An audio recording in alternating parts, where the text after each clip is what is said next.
ಹೇಳಿದ್ರು ಅಭ್ಯರ್ಥಿ ಇದ್ದಾರೆ, ನಮ್ಮ ಕಾಂಗ್ರೆಸ್ ಅಭ್ಯರ್ಥಿ ಪರ ಪ್ರಚಾರ ಮಾಡಲಿ ಅಂತೇಳಿ ಕೇಳ್ಕೊಂಡಿದ್ರು.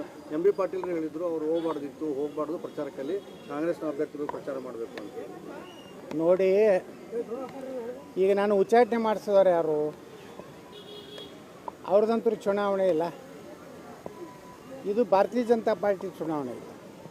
ಮತ್ತು ವೀರಣ್ಣ ಚರಂತಿಮಠರು ನಮ್ಮ ಅತ್ಯಂತ ಆತ್ಮೀಯರು.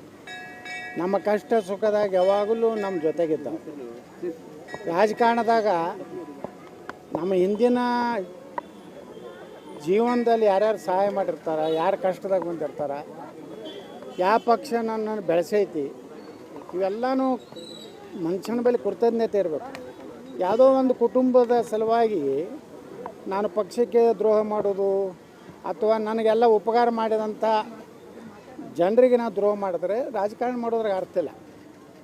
ಈಗ ಅವ್ರು ಹೇಳ್ತಾರೆ, ಸಿದ್ದರಾಮಯ್ಯನವರು ಎಂ ಬಿ ಪಾಟೀಲ್ ಹೇಳ್ತಾರೆ ಮಾನ ಮರ್ಯಾದೆ ಇದ್ರೆ ಹೋಗಬಾರ್ದು ಅಂತೇಳಿ.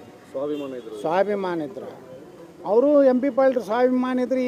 ಇಲ್ಲಿ ಒಬ್ಬ ಹಚ್ಚಡ ಶಿವಾನಂದ ಮಂತ್ರಿ ಅದಾನಲ್ಲ ಬಾಗೇವಾಡ್ಯಾಗ, ಅಲ್ಲಿಯೂ ಅವರು ಪ್ರಚಾರಕ್ಕೆ ಹೋಗಬಾರ್ದು. ಯಾಕಂದ್ರೆ ಅಲ್ಲಿ ಬಬಲೇಶ್ವರನಾಗ ಹಚ್ಚಡೋದು ಅವ್ರು ತಮ್ಮಂದೇ ಮಾಡ್ತಾರೆ ಎಲೆಕ್ಷನ್. ಹೀಗಾಗಿ ಎಂ ಬಿ ಪಾಟೀಲ್ರು ಸ್ವಾಭಿಮಾನ ಮತ್ತು ಅವ್ರಿಗೆ ಮೋಸ ಮಾಡಿದ್ರೆ ಅವರೂ ಹೋಗಬಾರ್ದು. ಇನ್ನು ಮುಂದಿನ ಚುನಾವಣೆ ಅವ್ರನ್ನ ಸೋಲಿಸ್ಬೇಕಲ್ಲಿ. ಇಬ್ಬರು ಕಂಪ್ನಿ ಸೋಲಿಸ್ಬೇಕು. ಅವರಿಗೂ ಸ್ವಾಭಿಮಾನ ಇದೆ.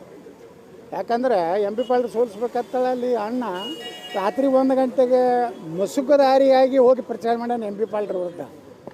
ಹಾಗಾದರೆ ಸ್ವಾಭಿಮಾನ ಇದ್ದ ಎಂ ಬಿ ಪಾಟೀಲ್ರೆ ನೀವು ಅಲ್ಲಿ ಹೋಗಬೇಡ ಅಂತ ನಾನು ಅವರಿಗೆ ಆಗ್ರಹ ಮಾಡ್ತೇನೆ.